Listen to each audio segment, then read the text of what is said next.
विधानसभा में अविश्वास प्रस्ताव गिरने पर शिक्षा मंत्री कंवरपाल गुर्जर ने प्रतिक्रिया देते हुए कहा कि ये तो पहले से तय था कि अविश्वास प्रस्ताव गिरेगा। साथ ही उन्होंने ये भी कहा कि प्रदेश की जनता और हाउस का विश्वास सरकार के प्रति है। कंवरपाल गुर्जर ने कहा कि कांग्रेस ने केवल खबरों में रहने के लिए अविश्वास प्रस्ताव का मुद्दा उठाया है। कृषि कानूनों को लेकर के कंवरपाल गुर्जर ने कहा कि उन्होंने सदन में बार बार पूछा कि इन कृषि बिल में कमी क्या है। साथ ही कहा कि सदन में नेता प्रतिपक्ष भूपेंद्र सिंह हुड्डा ने खुद कहा कि वो कृषि कानूनों के खिलाफ नहीं है, बल्कि वो सिर्फ एमएसपी की बात करते हैं। पता था गिरना ही था उसने, वो कोई विश्वास प्रस्ताव, कोई ऐसा विश्वास था नहीं। जनता का भी विश्वास जो है सरकार के प्रति है और हाउस का विश्वास भी इस सरकार के प्रति है।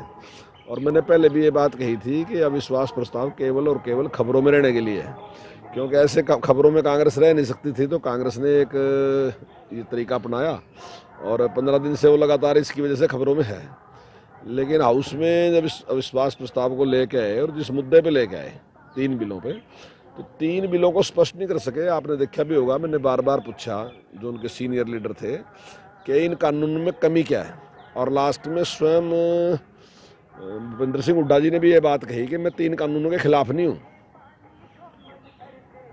और मैं एमएसपी की बात करता हूँ, लेकिन मैं 3 कानूनों के खिलाफ नहीं हूँ। कानून ठीक है। और जब जिस प्रकार से जो सारा व्यवहार किया जा रहा, मतलब टकराव की जो एक पैदा करी जा रही स्थिति, तो जब मैंने उसके बारे में भी पूछा कि आप तो 9 बार जनप्रतिनिधि हैं, 9वीं बार जनप्रतिनिधि हैं और आपके पिताजी जो है संविधान निर्माता है, तो ये संविधान की जिस प्रकार से धतिया डालने लग रही है, लोकतंत्र को जिस प्रकार से समाप्त करने जा रहे, तो आपसे ऐसी आसानी। तो उन्होंने स्वयं कहा कि मैं इस विरोध करने का भी विरोध करता हूँ, ये भी तरीका ठीक नहीं है, गलत है। तो उन्होंने सारी बातें स्वीकार की उसमें। और जो वो तो मैंने पहले कह दिया था कि 55 वोट हमें मिलेंगे पक्का, और 55 वोट हमें मिले और 32 उनको मिले। और उनमें भी जो 1 वोट मिला, उसने कहा कि मैं कांग्रेस के समर्थन में नहीं दे रहा वोट, लेकिन उसने वोट डाली है उधर, तो उन्हें 32 ही वोट मिले। तो सबको पता था। और मैं समझता हूँ वो तो उन्होंने उस टाइम भी, बल्कि जिस टाइम बहस चली उसी टाइम उन्होंने स्वीकार कर लिया था कि बहुमत आपके साथ है।